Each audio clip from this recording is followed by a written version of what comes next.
नमस्कार, माझं नाव ईशा. गेल्या ऑक्टोबरमध्ये म्हणजे ऑक्टोबर 2019मध्ये माझ्या वडिलांना लिव्हरचा बराच मोठा आजार आहे, लिव्हर सिरोसिस आहे असं डिटेक्ट झालं. खरं आमच्यासाठी हे खूपच धक्कादायक होतं, कारण आधी काहीच त्रास होत नव्हता आणि रिपोर्ट्समध्ये आलं की क्रोनिक लिव्हर डिसीज आहे असं. नुसतं 2 पायांवर सूज यायचं निमित्त झालं. आम्ही डॉक्टरांकडे गेलो, त्यांनी बऱ्याच साऱ्या टेस्ट करायला सांगितल्या. तर सोनोग्राफी आणि मग सीटी स्कॅनवरनं कळलं की बऱ्यापैकी लिव्हरला डॅमेज आहे आणि दुर्दैवाने आपल्याकडे लिव्हर ट्रान्सप्लांट म्हणजे यकृत प्रत्यारोपण या व्यतिरिक्त काही उपाय नाही आहे. अर्थातच खूप घाबरलो होतो. हे नवीन होतं, ओळखीत कोणालाही कधी असं काही झालेलं ऐकलं नव्हतं. अशा सर्जरीज होतात, पण असं पुण्यात होतात का, भारतात किती होतात, अमेरिकेत वगैरे होत असतील, असं सगळं डोक्यात आलं. आणि मग आता काय करायचं असा प्रश्न पडला. माझ्या बाबांना हे सांगितल्यावर त्यांनी खूपच हे पॉझिटिव्हली घेतलं आणि ते अत्यंत स्वतः प्रॅक्टिकल आणि रॅशनल असल्यामुळे आम्हाला त्यांच्याशी डील करायला फारसा काही सुदैवाने प्रश्न आला नाही.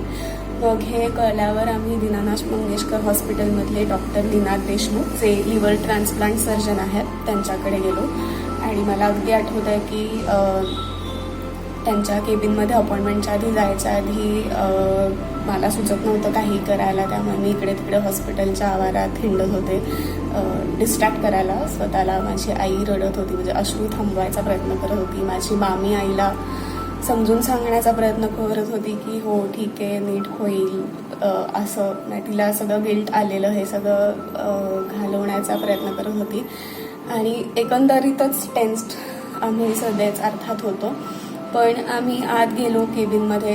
डॉक्टरांनी त्यांच्या ओपीडीतला जवळजवळ 1 तास आम्हाला दिला आणि त्या तासाभरात आम्हाला त्यांनी बाबांचे सगळे रिपोर्ट्स समजून सांगितले.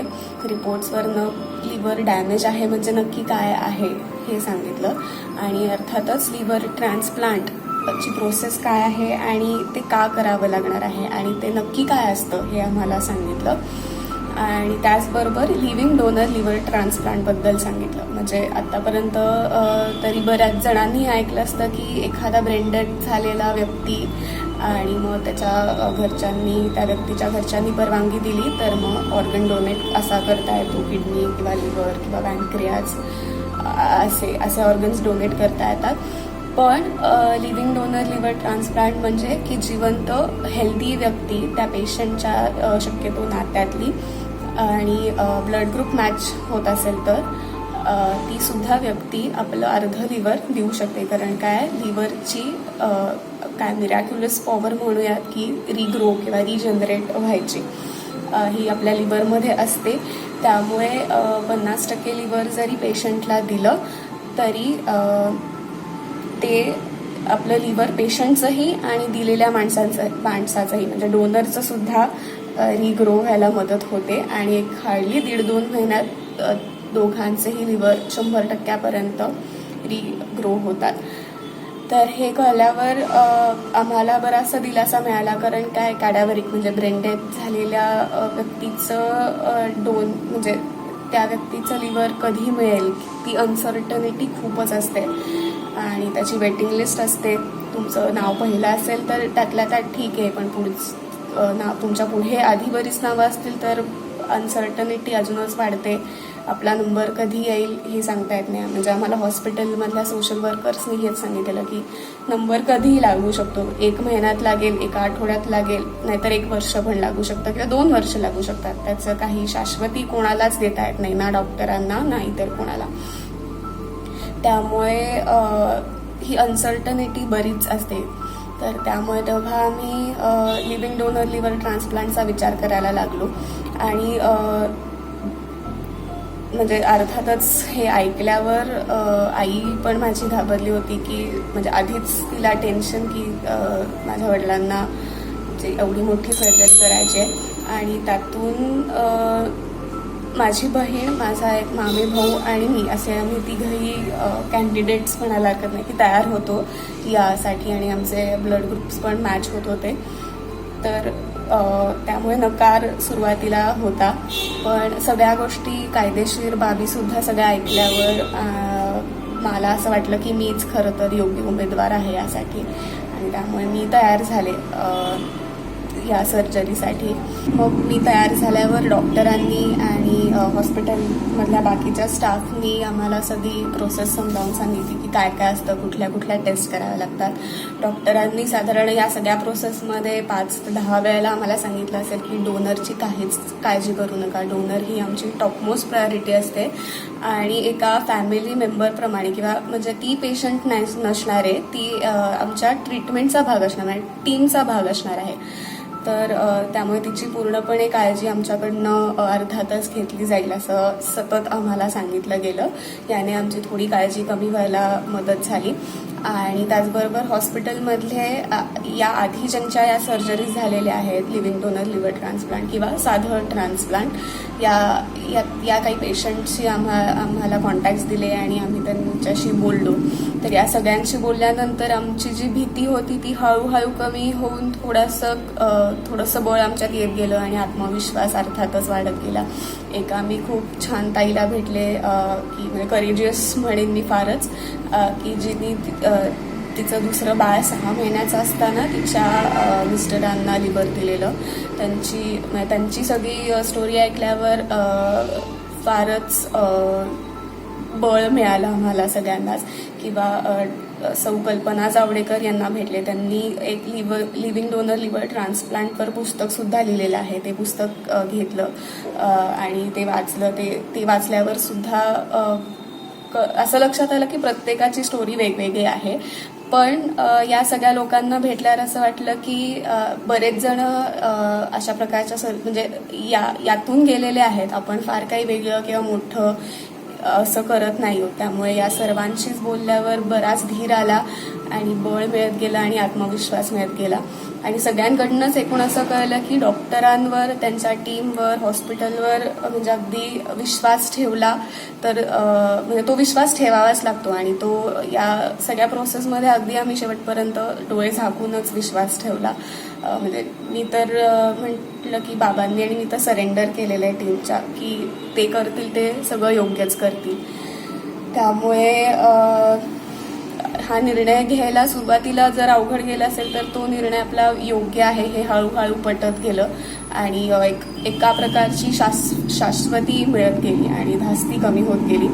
असा हा हॉस्पिटलकडनं पूर्ण सपोर्ट मिळत असतो. आणि मी म्हटलं तसं डॉक्टर कुठल्याच प्रकारची रिस्क घेत नाहीत. रेसिपियंटला आणि डोनरला या ट्रान्सप्लांटच्या आधी काही बऱ्याचशा टेस्ट कराव्या लागतात. वेगवेगळ्या डॉक्टरांना, स्पेशालिस्टना भेटून फिटनेस सर्टिफिकेट घ्यावं लागतं. Cardiologist, lung specialist, psychiatrist, female donor किंवा फिमेल रिसिपियंट असेल तर गायनॅकोलॉजिस्ट, सगळ्या हार्ट रिलेटेड टेस्ट कराव्या लागतात. सोनोग्राफी, सिटी स्कॅन, ब्लडच्या बऱ्याचशा टेस्ट कराव्या लागतात.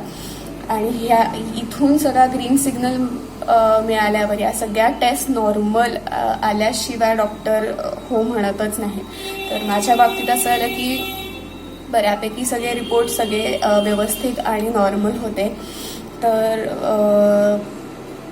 तो एक मला स्वतःला चांगला बायोफीडबॅक मिळाल्यासारखं होतं की अरे आपण हेल्दी आहोत आणि आपण हेल्दी असण्याचा कुठेतरी उपयोग होणार आहे. म्हणजे हेच जर मला 2 वर्षापूर्वी सांगितलं असतं तर आत्ता जेवढी मी हेल्दी आहे तेवढी मी गेल्या 2 वर्षापूर्वी नव्हते. पण 2 वर्षात मी एकूणच माझ्या व्यायामावर, योगासनं करण्यावर वगैरे बराचसा भर दिला आणि त्याचं फळ मला शेवटी चांगलं मिळालं की मी इतकी हेल्दी आहे की माझ्यातला एक ऑर्गनमधला पार्ट मी माझ्या वडिलांना देऊ शकते.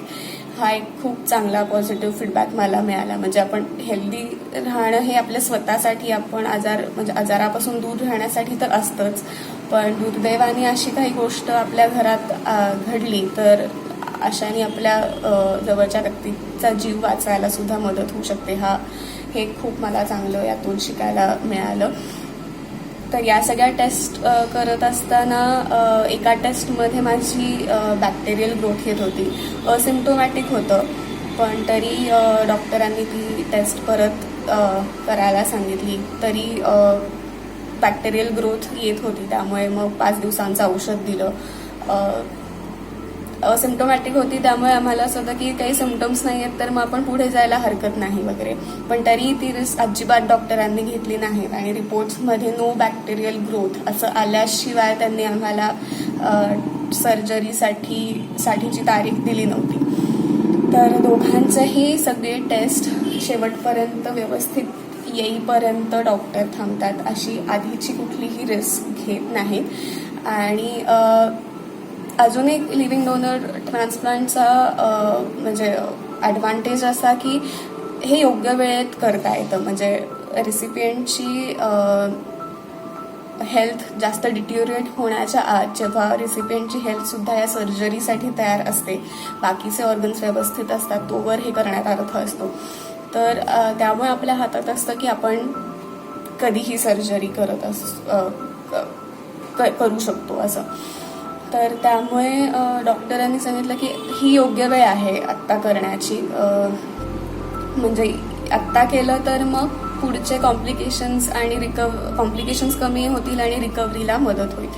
तर त्यामुळे आम्ही कॅडॅव्हरिक डोनरसाठी अर्थातच रजिस्टर केलं होतं झोनल ट्रान्सप्लांट कमिटीमध्ये. पण अर्थातच म्हणजे डॉक्टर म्हणतात आत्ता योग्य वेळ आहे, तर आपण डॉक्टरांचं ऐकायला पाहिजे आणि लिव्हिंग डोनर ट्रान्सप्लांटसाठी पुढे गेलं पाहिजे असं आमच्या लक्षात आलं. आणि मी म्हटलं तसं की अगदी डोळे झाकून विश्वास ठेवला आणि यासाठी केलं. ह्या सर्जरीच्या आधी मी एक यूट्यूबवर फेसबुकवर कुठेतरी व्हिडिओ बघितला होता की एका मुलाने म्हणजे एका माणसाने त्याच्या आईला लिव्हर डोनेट केलं होतं. तर ते वाक्य खूप लक्षात राहिलं की माझ्याकडे अशी गोष्ट आहे की जी एका पेशंटला बरी करणार आहे आणि ती तो उपचार बाकी दुसऱ्या कुठल्या ट्रीटमेंटमध्ये ना औषधांमध्ये ना कुठल्या थेरपीमध्ये ना पॅथीमध्ये आहे, पण ते माझ्याकडे आहे ज्याने की पेशंट बरा होणार आहे. तर हे माझ्या चांगलं लक्षात राहिलं. त्यामुळे मला जरी डॉक्टरांनी सांगितलेलं की अगदी तू ऑपरेशन थिएटरमध्ये नेईपर्यंत you have right to say no, म्हणजे तू कधीही यातनं माघार घेऊ शकतेस असं सांगितलेलं. तर त्यामुळे या विश्वास ठेवल्यामुळे नाही म्हणायचा शेवटपर्यंत कधी प्रश्नच नव्हता. आणि जशी डॉक्टर रिस्क घेत नाही तशी काय म्हणजे हे बघतात तशी काय या ऑपरेशनची रिस्क असू शकते किंवा पॉसिबल रिस्क काय असू शकतात दोघांनाही, रिसिपियंट आणि डोनरला, हे सुद्धा व्यवस्थित समजावून सांगतात. म्हणजे आपल्याला काही अंधारात ठेवत नाहीत कुठलेच डॉक्टर. आणि ह्या रिस्क येऊ शकतात, तर शेवटी निर्णय हा आपलाच असतो. पण तरी डॉक्टर, रिसिपियंट आणि डोनर त्यांची व्यवस्थितपणे काळजी घेतात. आणि म्हणजे ट्रान्सप्लांट ही खूप मोठी गोष्ट आहेच अर्थात. तर त्यामुळेच म्हणजे ही फक्त काही it is not just about recipient or the donor, it's a team work. म्हणजे doctor, nurses, assistant doctors, physician, घरातले नातेवाईक, घरातले बाकीचे सदस्य, मित्रमैत्रिणी यांच्याशिवाय ही प्रोसेस पूर्ण झाली नसती. आणि त्यांच्याकडनं जी आम्हाला मदत मिळाली ती म्हणजे परत फेडण्यासारखी नक्कीच नाही आहे. त्यासाठी आम्ही म्हणजे ऋणातच आहोत आम्ही या सर्व जी मदत आम्हाला मिळाली सर्व जणांकडनं त्यांच्या. आणि डॉक्टर अगदी कुटुंबातल्या सदस्याप्रमाणे आपल्याला जपतात. म्हणजे एक मी पटकन उदाहरण सांगते की बाबा सर्जरीनंतर रिसिपियंट साधारण 5-6 किंवा 7 दिवस ICUमध्ये असतो. तर जेव्हा आमची सर्जरी झाली तेव्हा दिल्लीच्या निवडणुका झालेल्या आणि 3-4 दिवसात त्याचा निकाल लागणार होता. तर निकाल लागायच्या दिवशी बाबा ICUमध्ये होते.